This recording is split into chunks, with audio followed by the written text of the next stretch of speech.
Sir, question number 263. माननीय मंत्री जी। माननीय अध्यक्ष जी, उत्तर सभा पटल पर रख दिया गया है।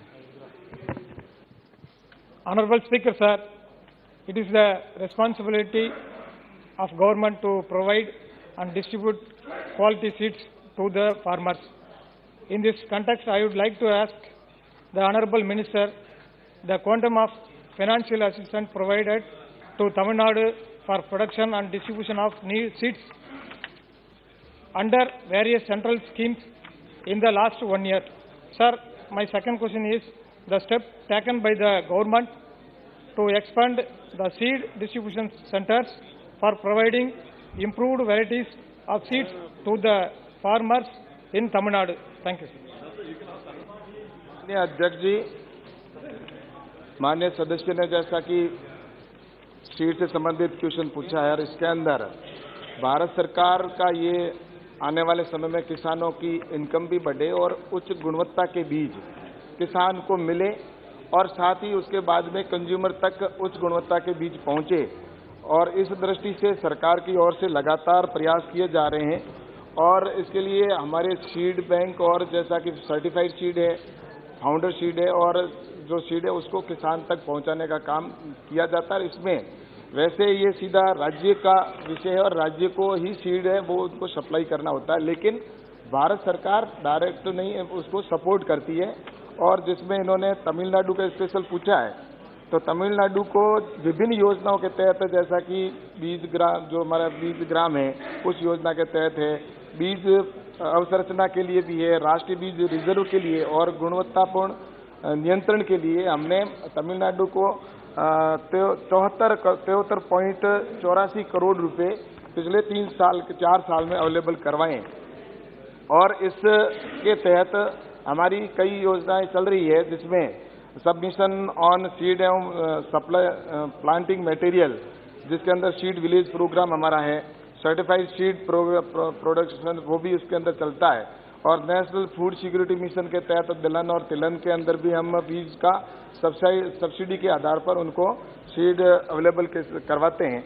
और राष्ट्रीय कृषि विकास योजना है जो RKVY योजना है, उसके तहत भी राज्य से जो प्रोजेक्ट प्रपोजल आते हैं उसके आधार पर योजना के माध्यम से हम देश भर के अंदर सभी राज्यों को सीड है उसकी अवेलेबिलिटी आवश्यकता के अनुसार उपलब्ध कराने के लिए राज्य सरकार भारत सरकार को पूर्ण रूप से राज्यों का सपोर्ट करता है। अनुज M. Kumar. Thank you, Speaker, sir. Sir, majority of the farmers in my constituency using old variety seeds for rice cultivation. However, union government is not providing subsidy to seeds which are of variety more than 10 years old. I would like to ask the Honorable Minister whether the union government will extend subsidy to all the variety seeds. Sir, at the same time, subsidy is given to farmers for procurement of seeds. However, most of the small farmers and below poverty line are not given subsidy in seeds. In this context, I would like to know from the Honorable Minister the steps taken to extend this facility to all farmers. Thank you, sir. माननीय अध्यक्ष जी, कई ऐसी वैरायटियां जो बहुत पुरानी वैरायटियां हैं और उनकी किसानों के वहां पर कुछ वैरायटियों की डिमांड है, कुछ वैरायटियां जिनकी डिमांड नहीं है।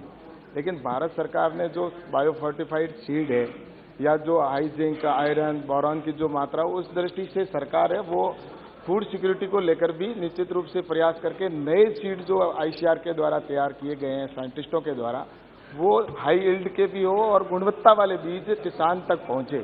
इस दृष्टि से सरकार का लगातार प्रयास चलता है। उसमें जो 10 साल से कम की वैरायटी है उसके अंदर सरकार सपोर्ट करती है।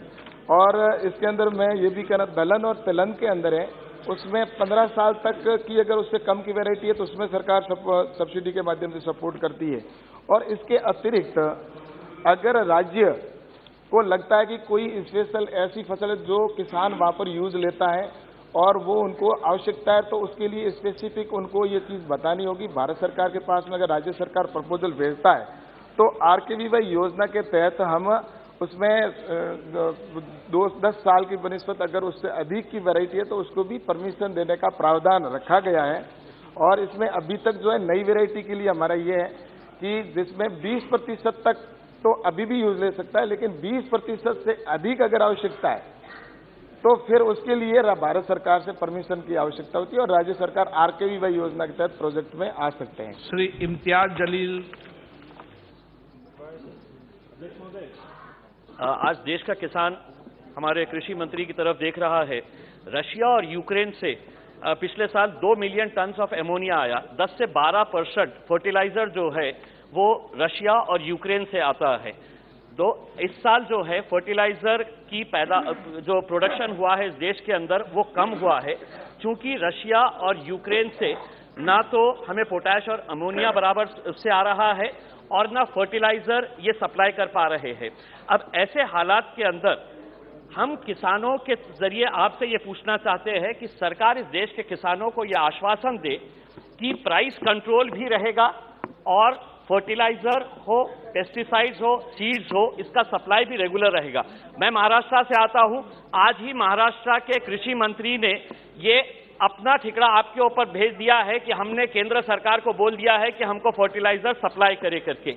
हम आपसे ये पूछना चाहते हैं। दूसरा एक अहम मुद्दा ये है सर कि कई सारी कंपनीज ने एक ऐसा कारोबार शुरू किया है किसानों के लिए कि अगर आपको एक फर्टिलाइजर का बैग लेना है तो दूसरा साथ में कोई एक प्रोडक्ट लेना पड़ता है और ये मैंडेटरी कर दिया गया है और बेचारे किसानों को मंत्री नहीं है, ये कृषि मजबूरन ये लेना पड़ता है। तो इस ताल्लुक से कोई एक कानून लाए, हम ये माननीय अध्यक्ष जी, माननीय सदस्य ने जो चिंता जाहिर की है फर्टिलाइजर के लिए, मैं निश्चित रूप से कह सकता हूं और प्रधानमंत्री माननीय नरेंद्र मोदी जी को मैं धन्यवाद देना चाहता हूं कि जब फर्टिलाइजर की और जिसमें DAP और यूरिया की रेट बढ़ रही थी और बढ़कर जो 1200 रुपये का बैग था और उसमें 600 रुपये की सब्सिडी थी, आज उस बैग की रेट लगभग 4000 के आसपास 4200 रुपये की है, लेकिन 2600 रुपये सब्सिडी देकर आज भी किसान को, जो उस समय 1200 रुपये का बैग था, आज भी किसान को 1200 रुपये में बैग अवेलेबल करवाया जा रहा है।